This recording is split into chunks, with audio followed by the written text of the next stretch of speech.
Good afternoon, welcome back for game 2 of Mineski vs XctN. This is the Star Ladder C Qualifier, Invitational Season 3. And okay, introductions for those of you who are just starting to tune in or just coming back from other streams because of our short break. My name is Hades, all the way from Singapore. And of course, a huge shout out to you guys all over wherever you guys are watching from. I did see a couple of names who did tag me up. Mr. Kerrigan, Ezra Godbear, well, I'm glad, someone who's drunk is actually enjoying the cast. Mr. Dragon. And yep, to all of you guys, of course, thank you all for the most recent followers as well on my social media. I do appreciate it, guys. Yep, for those of you who don't know, I was supposed to go to the F1 today, but I figured that, hey, I do prioritize Dota over everything. I like the cast a lot, and here we are. So, Oracle and Puck up for Mineski. Alright, and XctN, they go with the Bat Rider Sand King. Bat Rider, you can see that why this was a ban earlier on. And this is surprising, like the first pick, the Bat Rider. This is not a hero which you want to always pick up first. Nyx Assassin taken out. Understandable. I mean, come on, let's face it. Anyone who's watched Faceless or Ice play, you know that Nyx Assassin is one of his most annoying heroes. That was at least, pre-TI. But then, now that he's with Mineski, you can see why they banned out the Visage. Visage Core is the most redonkulous thing ever. And Mineski, taking out the Veno. I haven't seen too much Veno played by XctN just yet. They take out the Lich. Understandably why this hero is the first ban. Like, if you're ever playing pubs, trust me guys, if you really know, if you understand Creep Equilibrium really well, especially for some of you like 2k, 3k guys, not gonna lie, Lich is the quickest way to climb MMR, even up. It's like super crazy. I mean, even you see a couple of personalities vouching for this hero, even gods. And alright, so Bloodseeker ban again from Mineski. We'll see what they decide to pick here for Mushi this time. Could we see perhaps an anti-Mitch pick? But now that the Oracle comes out, I'm curious to see whether Mineski will decide to pick something up, say like a Huskar. Yep, so like some of you guys, I'm waiting for I'm waiting for the two new heroes as well. I do hope that they're actually mid heroes. And yeah. Well, okay, I wouldn't mind, for example, if the Armadillo has, it'd be fun to see like a very mobile mid hero. Something quick paced. I'm not so sure about the little fairy thingy. You kind of notice though, however, all these new heroes are basically animals. Like you see Monkey King came into the picture. Well, Armadillo now coming in. We have enough dragons. I mean, okay, think about it. If you could think of like any mythological creature which you could implement into this game. 5 seconds remaining. I mean, Night Stalker does kind of count as a vampire, I guess. And Wraith King kind of counts like a, like a zombie, undead, and you have like, Lycan, werewolf. Enough said. What I would like to see though is something like maybe like a basilisk, like a serpent, like some kind of serpent-like creature, or even like a harpy. I mean, in Warcraft 3 days, you had the harpies and stuff. It would be nice to see like a bigger scaled harpy with like a chain lightning spam. I wouldn't say no to that. But I'm just naming these heroes off the top of my head. It's just having a bit of fun. It's always good. I'm interested to know what you guys think about, what you would think about, or what you would dream about, as a new hero which Ice Frog would create, something like that. I mean, what do you guys think? Do you think the two new heroes? Do you want more offlaners? I wouldn't mind seeing some new offlaners. I'm tired of seeing like new support heroes. Radiant's turn to pick. I give you my F1 ticket, dude. I'm afraid my family members took it. And for those of you who do not know, once again, standing in K, this is Jabs. The question mark is Ice, Nana is Moon. And I'm pretty sure you guys know M-God and Ninja Boogie. So currently, whoever's winning the Civil War, it's the Mineski side. Boogie was right. Raging Potato was left. RR was also left.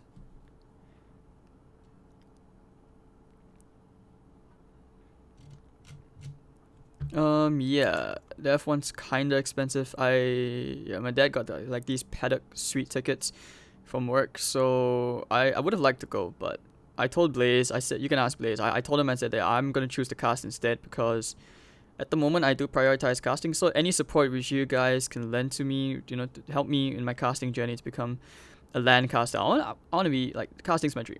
I've done this for like a couple of years now, and I've made a lot of sacrifices, and I'm happy to keep making the sacrifices as long as I see that I am improving as a caster. So that's why I always tell, you know, after every single cast, I always say, if you guys have any feedback, I'm always open to it. But alright, Mineski, we will see that Winter Wyvern played by Ice Ice Ice. Great stuff. I've actually tried it in Overthrow. I haven't really dared to try and play this in pubs just yet because he makes it look so strong.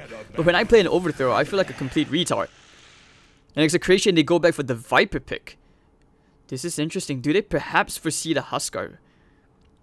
If anything, the Filipino players, they're probably well versed in dealing with Oracle Huskar. We'll see if this is like the anti-draft.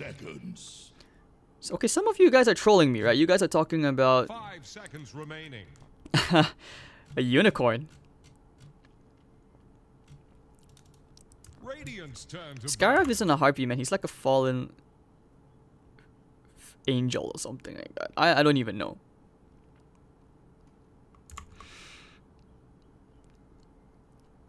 And alright, anti-mage ban from Mineski, just making sure that Execration don't have that late game. They have really strong mid-game heroes, and so far the basis of their draft is about just picking one hero off the last, so immediately destroying that hero. Okay, I don't really count Venom as an insect. He kind of resembles like Aliens versus Predator. He's like the alien. His face kind of does look like it, at least in the new sets. Radiant's turn to pick. I mean, if you think about it, Sand Kingers are basically a scorpion. I mean, we already have Lone Druid. There's a bear. What other heroes are we missing out here? I actually wouldn't mind if we saw something like, 10 seconds left. I don't know, like a shape-shifting kind of hero, you know, something like Monkey King style, except like his 4 skills is probably like one for speed, one for offense, one for defense, like a hero which can truly suit different roles. Well, thank you, Mr. Jezefrog.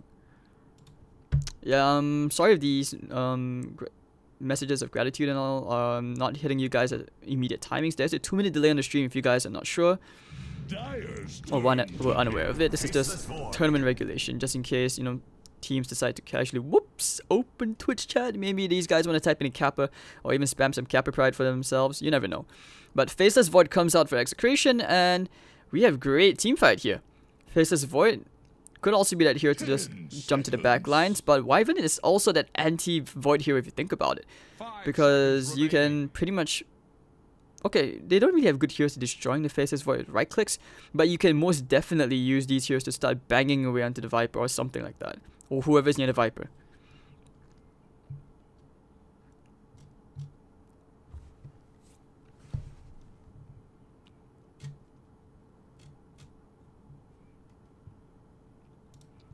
Alright, so last pick. Mineski, what are these guys gonna go for?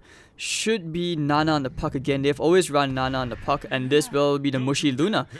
And usually when they run this kind of scenario, it does indicate that they want to run like an aggressive lane. But then again, I have been wrong at least twice now, where I always think about when Mushy on the Luna, he does end up playing in the safe lane, but we'll see. Ice will have a somewhat favorable matchup against, you know, Gabby and Co, because let's face it, all these spells from Winter Wyvern, the Splinter Blast and the Arctic Burn, they have a ridiculously long range.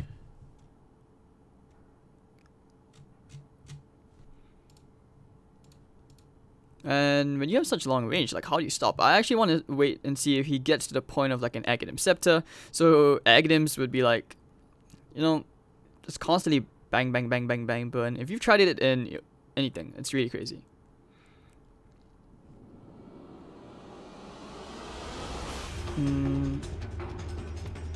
Alright, so there we go. Game 2, ladies and gentlemen. Execration versus Mineski. Can Execration pull one out of the hat to overcome DK Reborn? Once again, for you guys who do not know, DK, Mushy and SSIs were playing for DK before. Shouldn't have to explain that.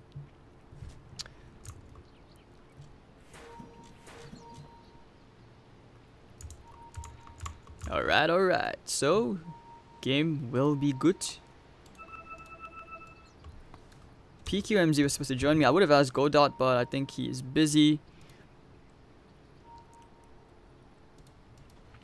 And yeah, there we go. Mushi going to the safe lane again. I think he just favors his hero because it's so strong in choke points, especially with the Eclipse. It's got a great nuke potential out of this hero. Like, if anything, if you can just chain the Void even once for like half a second, the Eclipse should be enough to zone this guy and actually bring him down quickly. So I want to see this time if Gabby will have a much better time. You can see that back in the middle lane, in the previous game, he really struggled.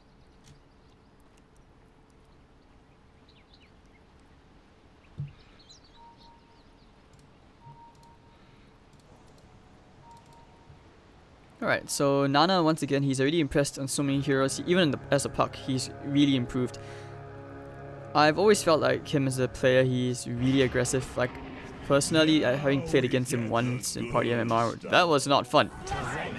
I basically got fountain dived, and I think back then I was playing with Adam before he joined Fnatic, so that was fun. It was like 5 AM Dota.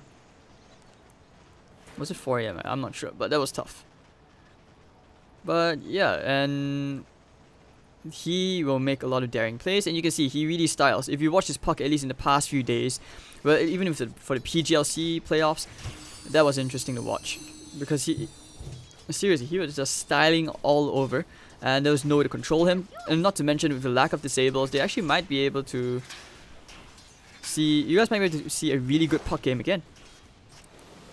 Top lane, Torrent. They've already found James. And of course, First Blood going to Boogie. Fortune's End. Great usage. And James giving away First Blood. Is this the new RTK meme of C? Wyvern, ISS getting caught out. The Shackle's gonna be there. Gabby, can we get a few lucky bashes in? Arctic Burn, he will actually die. So both off laners giving away a kill apiece. It's tough to be in the off lane. But we'll see if ISS can make it work. I really want to study this if he has a good game this game. Or maybe you can get Bowie. Bowie, you know, the Brazilian YouTuber guy? Yeah, I actually watch his videos. I really like his videos. You guys can give him a check out on YouTube as well. So Raging Potato going for the level 1 into the Corrosive Skin. Not so much Net Toxin just yet. And it's just to tank up against Nana, you know. Make sure that those spells don't hurt as much. And not to mention, yeah, Puck has high base damage. But the nukes are not fun to play into as well, regardless of whatever hero you're playing. Even if you are someone as tanky as a Viper.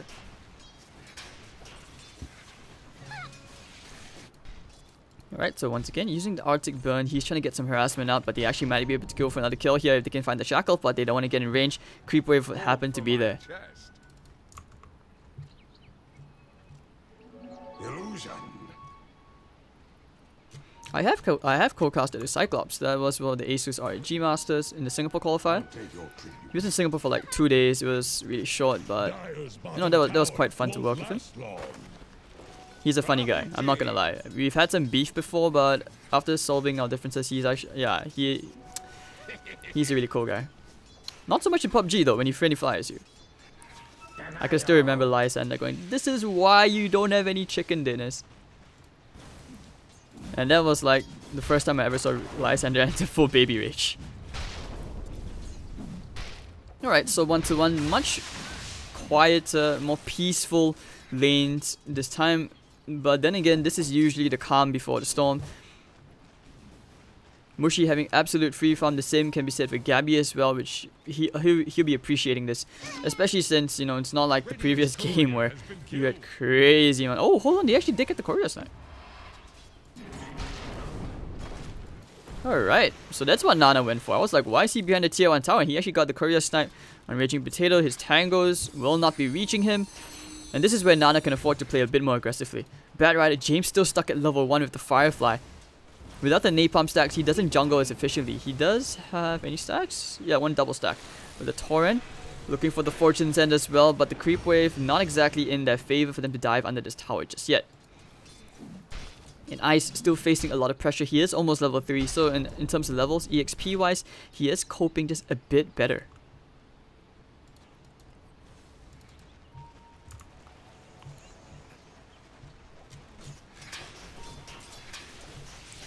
I don't think it's fair to say that... What was I gonna say? Yeah, I don't think it's fair to say that James is a bad player. When I've watched him play mid, he's a beast. he's a beast. He's a really talented player. But now that you put him in the off lane just so that you can just kind of switch things around. But okay, hold it on. Jebs might be in some trouble. The napalm stacks are piling up. Ninja Boogie is there with the Fortune's End. He's actually going to use the Fate's Edict, and he's going to save Jabs. Oh, he actually gets a nice triple Fortune's End. The Torrent as well. The teamwork. 1-for-1 trade. Nana does end up going down to Raging Potato's Viper. But still, that was a pretty decent trade. Jabs and Boogie saving each other's asses like they do in PUBG.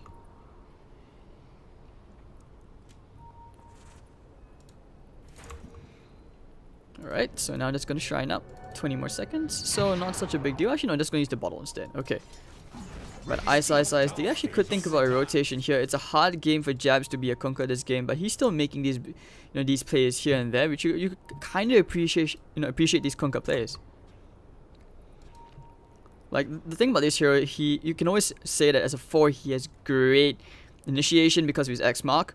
But just to land it, if you want to go for the level 1 Torrent, it's incredibly hard to land. Unless you have like good game sense. Maybe that's just for me. I'm not a Kunkka player, that's why. Like if I play Kunkka, my spells are gonna be like flying all over the place, and you're the ones who's gonna be like reporting me. Like I report myself for playing Kunkka. Even though I like the Kunkka set, I really want to complete the Battle Pass set before it expires. Speaking of which, could chat do me a favor and tell me when the Battle Pass expires and if the chat lines are to stay or are they gone? But oh, alright, Jabs stealing some EXP with James, messing around with this Bat Rider, and he's gonna have Tranquils quite soon. Meanwhile, Mushy, he's decided, okay, let's just go straight for the tower, 39 and 14. He can really start to pressure this a bit more. And with then, when you start to take the towers, that's where you can also somewhat create some space for the Ice Winter Wyvern. Level 2 in the Arctic Burn. This spell is much stronger than you think because of its crazy range. 375 attack range on this hero, which means you could, from the tier 1 tower, you're basically hitting someone over here.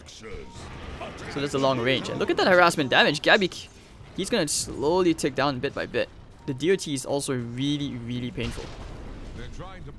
And it's percentage damage as well. So that's why you can see the appeal behind the Aghanim Scepter. But now time dilation up into the Winter Wyvern. They know he does not have his Arctic Burn. He doesn't have the Cold Embrace as well. He's caught inside the trees. The Shackle's gonna be there. Ninja Boogie needs the Fortune's End. He's going with the nuke. Oh, let him still get the nuke. RR with the Ether Shock. But now here comes Nana. We'll find RR with the Purifying Flames. Will they find Gabby as well? I think they can. They should be able to. Oh, running all the way to the right. He actually TP's out. The Jukes. In the middle lane, Mushy just taking him the damage with some poison. But here comes the Kunkka X Mark looking for the Torrent. He will land nice and easy into the Lucent Beam. But Raging Potato is beastly tanky. He has the wand charges. He has a raindrop. It's going to be off cooldown in a bit. He's going to tank it up. He has the wand charge. It's going to pop now. Pops the Hex. Luna actually taking some damage. Puck, they keep on coming back in. But no, okay. So you can see a huge commitment. And they take really, really long to kill Raging Potato because he has 3 points in the Corrosive Skin. Look at the magic resistance. 20%. And it's only a level 1 Torrent. So there is no real damage there. Jabs, going for the ballsy plays. You want to walk into a level 7 Viper as a level 2 hero. You have some balls of steel.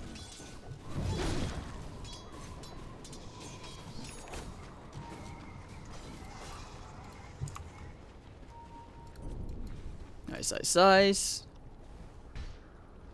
Still trying to build into soaring RR. He really wants the kills. He's waddling after him. Saying, come back here. What face? Yeah. At some point in life, I would have considered being a voice actor. You guys know that Gollum voice? Yes, precious. Yes, precious.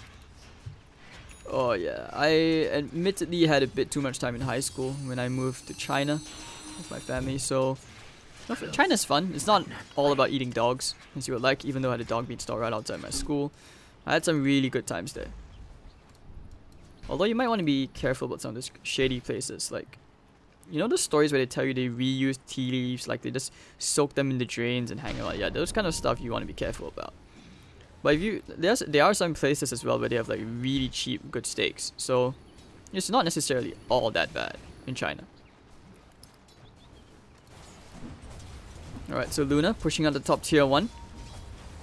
Top of the net worth, just a bit ahead of the Viper. But being just Viper things, you are expected to win the lane. Nana's still trying to go around, create as much space as he can. He is 2 levels behind the Viper. But considering how he's able to still have this much impact, I'm quite impressed.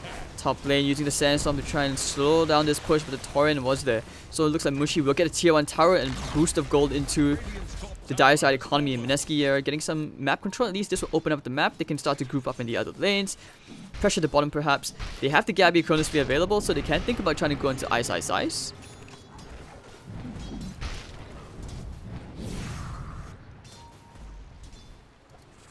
I mean, Oracle just wants his level 6, so he's going to get this hard pull at the side camp. Let's see, what's Nana going for? Veil is still on the way. He should have it pretty decently soon.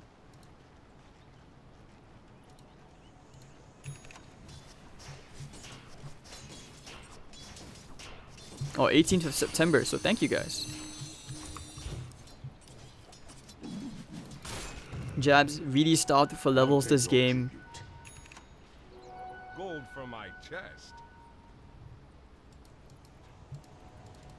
Tough game, 3 for 3, and XctN are having a much better laning phase compared to game 1. Probably one of the most even laning phases I've seen in a while against Mineski, because usually when we see teams face off against this Mineski roster, they have really struggled and their rotations have just been on point, but you never know. Maybe Mineski are looking to pull out some really interesting drafts. Maybe they just want to get game 3. After all, you know, some players, they would rather play some extra games instead of scrims. Officials are always going to be more beneficial. That's what I can say. I mean, some teams, even at TI, you know, they did well in the scrims, but afterwards they just really faltered. Because by then you're basically giving your strats away. I won't reveal which teams out of privacy issues and confidentiality, but yeah. Alright, so Mushi gonna clear off some nice stacks. James is smoked up. They want to use their lasso. He actually has a blink dagger already. I did not notice this item pickup. So this could be really big. If they can find the Ice Wyvern, that's pretty big. He doesn't have level 6 yet. Now blinking forward. Yep, they will go straight for the Winter Wyvern. They won't need the Chrono for this time dilation going to be there as well. And down goes Ice. So great debut for the blink dagger usage already. And now they will know. Using the Serpent Wards, they want to take the tier 1 tower bottom. Nana to try and slow down this push, but Gabby has a Chrono. If they can find the spells, find the right Chrono onto him, they might even get the Nana kill. Wyvern still TPing in. Where's the Chrono? Where's the Chrono? Going in for the silence. He might even kill Gabby here. He's going to time walk away. Oh, they want to fight looking for the Torrent. It's going to be a bit off the mark, and Gabby's still fighting inside the trees. So the tier 1 tower is down. What? Yeah, Gabby's just going to TP out. No harm done and nothing lost. So like I said, XctN are looking a bit more solid because of the Viper pick. You just want to negate the kind of impact with or advantage which Nana has. Mushi already getting pretty big Mask of Mana, so his farm is going to accelerate quite a bit. Level 3 into the Lucent, yeah, into the Moonglaves as well. Lucent. And he can basically occupy this whole entire area. I call this the farming area zone. It's great for Tinker as well. Great for any hero who likes to farm. When needs comeback farm. It's a really nice little corner which is hard to penetrate. However, ward, it's really hard to catch any hero unless you smoke in, which is a big commitment. So Lumik, he's really close to a blink dagger, and that's gonna increase XctN's initiation capacity by quite a lot. And we're looking for big epicenters. In this game, big spells only. Stakes are high. XctN, they understand this. And for some of these players who have already faced off on the big stage, or actually all of them in fact. Maybe except Gabby, I'm not so sure. Has Gabby been on an international stage? I don't think so, right? But, okay, maybe against OD with the one which OD picks casted in. But otherwise, besides that, not really. He hasn't really played against too many teams.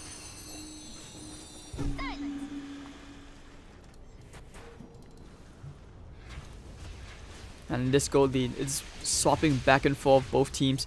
You can see it's just constantly going back and forth. So now Smoke Play come out. And Jabs, he has level 6. We'll see if they can find some really good players. Can they find the pickoffs? Not sure. They are thinking about going to Gabby perhaps. Gabby did try to turn around the time dilation into the Winter Wyvern, who doesn't really care about that, but they will go for the X-Mark combo. If they can find the silence into the ship, I think they have enough damage to nuke down this Faceless Void. But he's hiding all the way in the bottom right. He senses the danger. He knows that heroes are off the map. They're showing the Luna in the middle lane, but top lane, Lumik still gonna get free farm. He's gonna get his dagger already. And he can turn around if they need to. Ice. Now just showing. Getting some good free farm. 63 base damage. Bottom tower faces a stiff wind.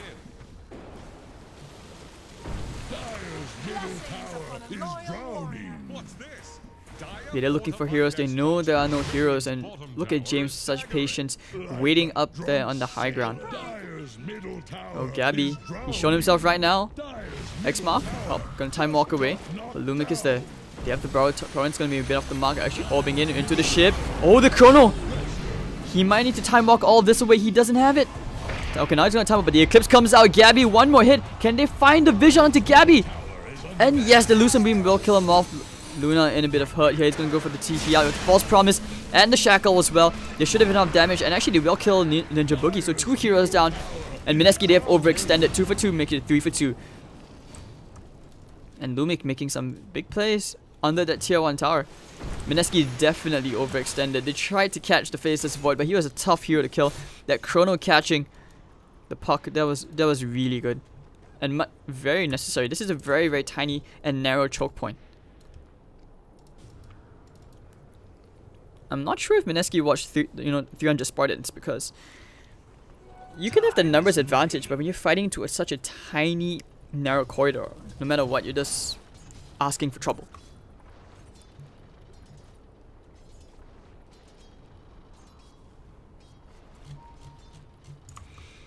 No, Cyclops hasn't been an ass. He's a really nice guy. He's just decided to play Mobile Legends now. He PUBG God as well.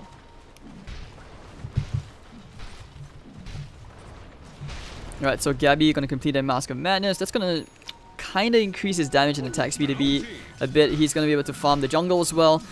But the downside, I still feel like he lacks survivability. I'm not a fan. I'm not usually a fan of the Mask of Madness on the Void, even though sometimes I buy the item. Alright, hold on, Burrow Strike. Kunkka with the Invis, they have no detection, so he's actually gonna get out. They want to get the bottom tier 1 tower again. Ice is TPing to the top to mess around with Gabby. And this is where the farming Winter Wyvern, this is what they needed to do. Like, this is the purpose of their draft, where these heroes actually create space. Like I said before, it's very reminiscent of the Alliance similar playstyle, where you're creating space with Bulldog. In this case, you're creating space for Ice on these, signature heroes. And except you pretty much have, instead of like initiation heroes in the middle lane all the time, you have these really tanky heroes or very mobile heroes for Nana. I mean, I'm not saying that Puck isn't an initiation hero. He is. Now going for the X-Mark. Oh, they found it for Gabby. Torrent into the ship. Torrent's going to be off the mark. Now time to pop that Epicenter, coming into the Burrow Strike on 2. Kunkka jabs very, very low. And actually, Sandstorm might be able to kill off the Winter Wyvern. Cold Embrace is going to expire. Lumik's still trying to kill Ice off. But over the back, alright, Nana's going to die to the Shackle from RR, and XctN are doing it. They find a double kill for James. He's redeeming himself. James. Dire's top tower is under attack. Alright, so you can see that quite a tiny gold shift, and XctN now have the 3000 gold advantage. Mushi trying to take the bottom tier 1. Heroes are coming in though. James, he wants to go on to Mushi. He is alone.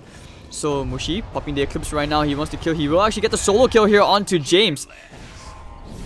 Yep, Gabby now pops the Chrono. They want to kill Luna. Where's Oracle? Can he get in time for the False Promise? False Promise. He's going to use it just in the nick of time. He's going to turn around now for Gabby. Fortune's and Lucent Beam going to slowly heal up Mushi into the ghost ship. Will they kill Gabby? Yes, they will. Mushi now, of course, back to healthy HP. Oh, there was once a day when you really regret playing against Oracle. Viper Strike going to be used at the top lane on Ice. He's going to slowly tick, but because of the Cold Embrace, now you're using Winter's Curse. He's going to try and run away from this.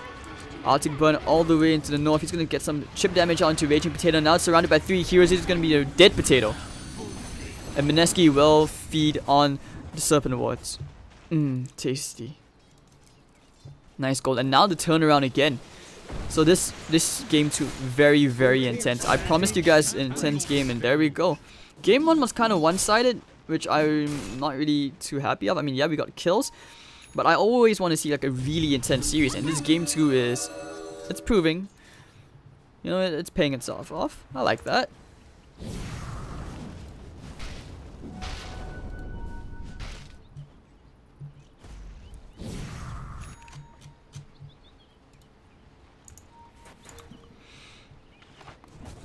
Alright, so Mushi having a ton of ancients to farm.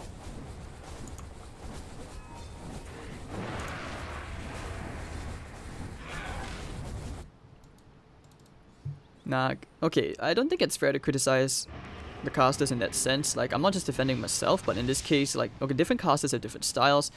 Like, you guys would probably want to see like 2 of your favorite hype casters together, but they would just cancel each other out unless they have worked together with each other. So, you know, casting is a very complicated thing, which I had to learn the hard way. I messed up. I remember like when I first casted the Winter, I was so nervous. I basically said stupid shit. Like, if I ever went to watch that shit, I would rather bang my head into the wall and just knock myself out. That's how bad it was. So, given that BTS has given me plenty of opportunities to learn and improve, I would, and of course, you know, thanks to chat, to those of you who actually did give great feedback, which I actually do read, by the way. So, I do remember the names as well. So, yeah. You know, it's a very complicated thing. And, okay. Just jabs? Okay, I thought he was going to initiate on someone. But, looks like both sides happy to get some downtime. Let's look at some items, what they're trying to build into. Jabs wants to complete a mech. Viper looking to complete a BKB, I would assume. Shouldn't be a Deso. Yeah, actually, no, it's going to be a Maelstrom. No, okay, with the Midas, he's going to scale really, really great. RR. What's this? Ether Lens. Yeah, the Ether Lens Shadow Shaman helps a lot with his cast range, especially since Shaman, as a support 5, you know, you don't really have the luxury of going to a dagger. You want to slowly build into these items. And I assume Gabby's going for Diffusal Blade? Yeah, it's a Diffusal Blade. Everyone's going for this item. Then before Ice Frog decides to nerf Diffusal Blade. I don't think he should be nerfing it soon. He's already nerfed it in the previous patch just by a tiny bit.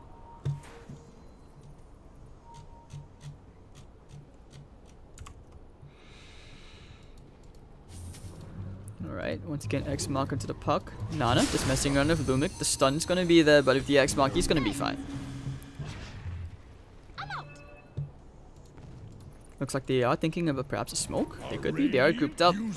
Using the scan over in the bottom lane. James. He just wants to burn down the trees. Not sure if Filipino player or Indonesian player. If you guys know Indonesia, they have this habit of forestation, like deforestation, where they always create haze for Singapore, and Singaporeans will always complain. I mean, for me, I'm not going to complain if he gives me a day off work. I mean, if you were in Singapore and you had a day off work because of the haze, you wouldn't be complaining. I know students weren't complaining. At one point, the haze was so bad. Singapore is basically China for a while because you couldn't see the roads, and it was really, really thick. You were coughing. The glass was like turning tints of ash around and stuff. Okay, yeah, I actually can baby rage a tiny bit. I'm not sure if you guys know the stereotype, the salty Singaporean. Yeah, because we are basically like the stereotype of being keyboard warriors. I'm pretty sure any of you guys from C, if you played in pubs, you guys will know that. Like, Indonesians are known for being the broken keyboard, Singaporeans are being known for the raging keyboard, and Thais are like kind of like the broken keyboard, except you don't really know what's going on. Okay, now they want to fight around the Roche pit here. This might be the fight using the Winter's Curse, going into the Viper, but now it comes to Epicenter only onto one hero. The Fate's Edict will save the Kunkka, but the Roshan's falling quite low. They have to think about going back in. Nana looking for the steal. The Serpent was still ticking down that Roshan very, very slowly. X mark into the Torn. They do not have a ship. Roshan not really falling just yet. Both sides very, very afraid to initiate. And Mushi, he's going to try and pressure by pushing out the middle lane. Nana has to think about going back in. Nana, Gabby actually steals the ADC, gets the Roshan kill, but not the big prize. And now Nana has to get out using the coil. Time lapse out. Where's the chrono? Where's the chrono? He's looking for the blink of the juke from Nana. He's actually gonna get out. Now looking for the X mark, fighting into the shrine. Raging Potato gonna get caught up into the torrent, and of course now here comes the Eclipse. Mushi gonna destroy Raging Potato. Those potato chips. RR did get the kill into Nana in the back line with some help from his teammates, but Nana just creating so much space. And they committed a lot of ultimates to bring down that pesky Viper. So both mid laners dying. But the big prize is Gabby gets the Aegis.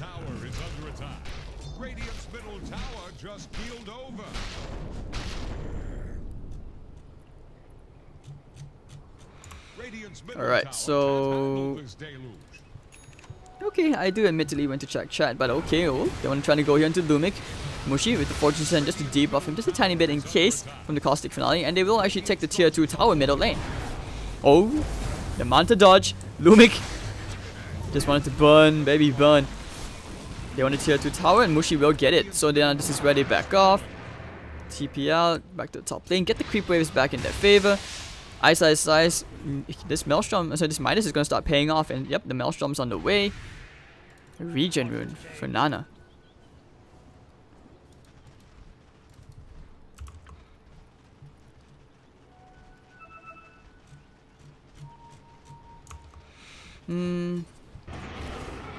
I know, okay, one thing about having lived in China is that I was, for some reason, this is where I was exposed to a lot of different nationalities. Like, oh, hold on, lasso onto Nana.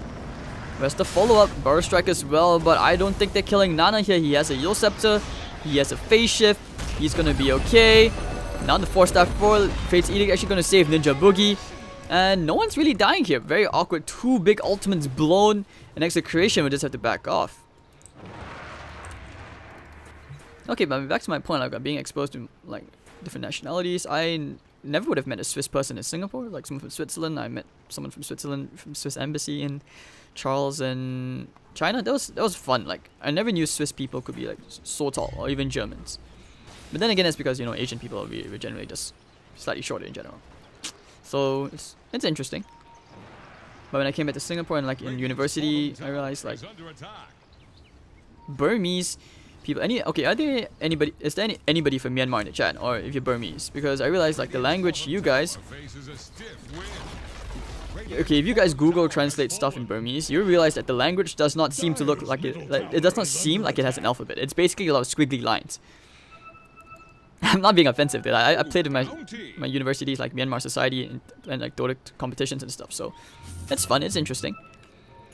Like, I want to know how someone created Burmese language. It's like I think I'm gonna go a little cursive here, and one little that's like turn left. This is like something, and it's really weird. Like even the Romanized version, you can't pronounce it in a very mainstream traditional English way, because they have their own different pronunciations. Just interesting facts for you guys, you know? It's like, I'm pretty sure like in EU you guys are exposed to different languages as well. It's like, you know, French and German sometimes.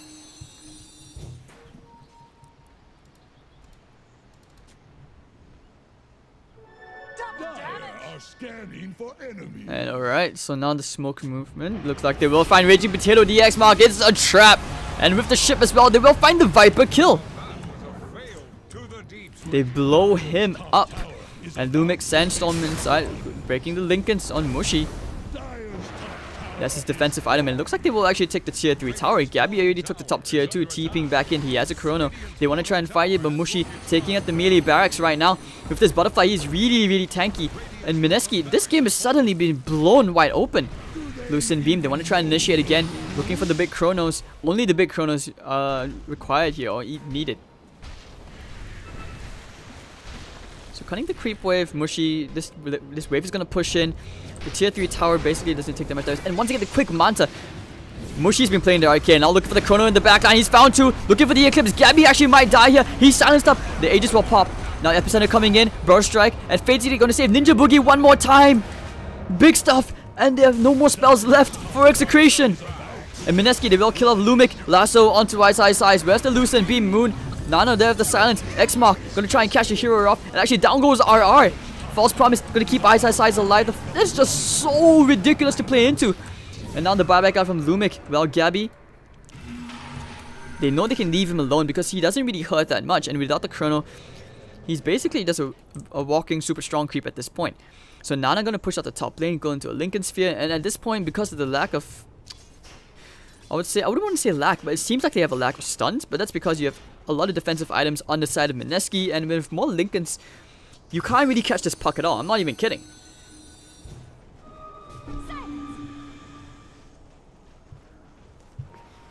So 14-10, and out of nowhere, this game has been blown wide open. A prize.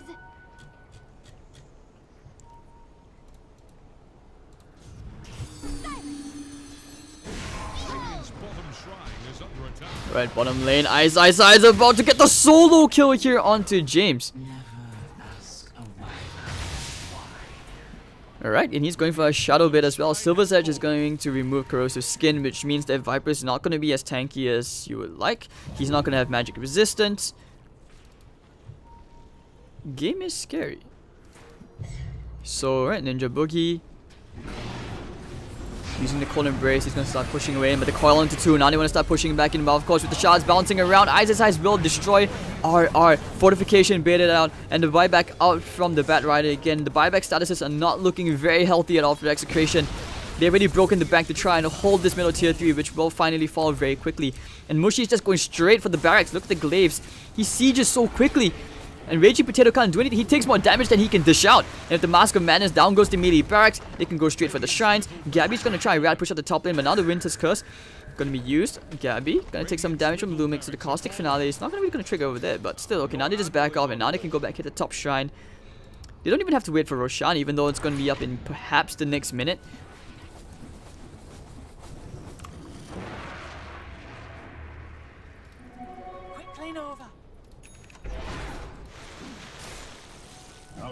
And with the Greaves as well, you want to remember that Jabs, it's very, very hard for him to die this game. Kunkka is basically just a good counter in general to Bat Rider. I mean, back then you would see like, oh, instant Bat, instant Void, you pick instant Venge. But in this case, not really, because Kunkka offers so much more compared to Venge in terms of initiation range. Venge is a very short initiation range, very cast range for Magic Missile. And not to mention as well for the swap at level 1. By then, you know, as a support, you expect to starve on levels. But Kunkka kind of be like level 6, you have much stronger range and higher probability of nerf of like nuking down a hero with the ghost ship. So Wyvern actually going into Necro books, not the Shadow Bait. Necro's 2 already. So that mana is really going to hurt quite a fair bit. And Mushi is so farmed. The only hero with buyback in this game currently is Raging Potato. And he's going into an MKB because he realizes he needs that True Strike onto the Luna who has a Butterfly. But at this point, you know, Mushi doesn't even care about that. He's just like, I don't really need the evasion. I just need the stats. The attack speed. The movement speed for that matter. So top lane getting pushed down. And look at the attack speed from Mushi. How many? Alright, so apparently he just destroyed Lumic. I'm not sure how. His Manta illusions did the work? Yeah, I think they found someone at the trees and it should be like that because he was hitting the shrine. And now he's going straight for the tier 2 tower. Tier 3 top in trouble. Execration actually sending their courier to the enemy secret shop just to buy that Demon Edge. Raging Potato, oh, I think he might sell his Midas so that he can afford the MKB. It's not so, levels are not going to help you at this point. The Midas is not going to help you, so this is, yeah, this is probably what he's going to do. Over the side, Gabby getting caught out. Gabby doesn't have a Blink Dagger. He has a BKB, so that's one thing he has going for him. Did he sell the Midas? Yep, he did. So now he's going to try and fight here into Mushi. Mushi taking some hits, looking for the Chronosphere. Gabby. Time dilation, they want to kill Mushi off here, but the Mega Creep is here, the damage has already been done. Oh no, the Chrono only catches Mushi, but the false promise onto Myth of Fate's Edict as well. He's not going to die, now popping the Eclipse, he's going to turn around right here, and looks like Gabby might actually be in some trouble popping the BKB, and he's not really going to die just yet, but Lumi coming in, the burst strike, bang! Down goes Nana, already did it for the count, and Mushi happy to keep on going, farming onto James. Execration running back to the fountain, Raging Potato trying to heal up, he doesn't really have the damage, there's nothing they can do. And Mineski will just walk out of here with the spoils of war. Mega Creeps in their favor. And Execration have an uphill task of trying to come back into this game. Oh dear. James. X-Mark. Alright, Yosep's up into the air. He should be dying. Maybe not. Splinter Shards. And the heal from the Wyvern once again. Level 3 Necro Books. Oh, now the Bar Strike. They're trying to fight into Winter Wyvern here. No Cold Embrace. But the Disarm. Oh wow, okay, he will end up dying to Raging Potato, but Raging Potato would die to Mushi. He's just way too big at this point. Look at the right click damage. 1, 2, 3, 4. Down he goes. Double kill. And with 2 heroes with no buyback on Execration's side, this is the GG. And now Gabby has called it. Execration, they figured they've had enough. They've been beaten, they've been battered. And Mineski outclassing Execration. Now trying for a fountain kill to try to kill pesky Jabs. But he won't even die. 20 to 12, 34 minutes in. Alright, and you can see Mineski, and they're not even on a whole new level. These guys are just in a completely different world in the C region right now. And I don't even know which team can stand up to them at this point. Perhaps TNC of the glory days, but maybe not now. Perhaps if Fnatic can actually pull one out where, you know, EE and friends can start to get together as a team. I think the biggest thing for Mineski is because they've been scrimming even like during TI, like probably like even post TI, they've been working very hard, even pre TI, because Faceless disbanded pretty much about then. So congratulations to Mineski. They will proceed to the finals of the C qualifiers for the Star Ladder Invitational Season 3. XctN, it was a good try. Draft-wise, it didn't really feel like the draft. It just felt like team movement. You just got outplayed tactically. And you can see like the Viper, XctN, they actually held on very, very close. You can see this net worth graph. It was dead even for at least the first 10 minutes, kind of dipping back and forth all the way to the 20-minute mark. And after that one team fight around the Roche pit, things just went to dogs. And yeah, okay, so thank you guys for tuning in. This was our first best of 3 series. We will have our second after this, which will be TNC versus Boom ID. Will the Hope, the new talent of Indonesia, outshine the Phoenix TNC, or will the Filipino players prove to be the last hope of the Philippines to represent C at the Star Ladder?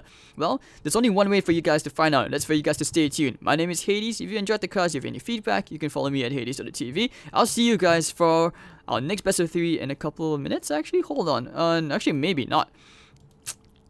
Okay, in this part, you guys might have to wait a while. It's gonna start at 8 o'clock, so that's in 1 minute. So 1 hour and 45 minutes. Oh shit. Alright, so if you guys want to hang around and chat, I'm okay to talk about memes, talk about Game of Thrones, anything you guys want to talk about, I'm there. So see you guys in chat, and see you guys at 8 o'clock.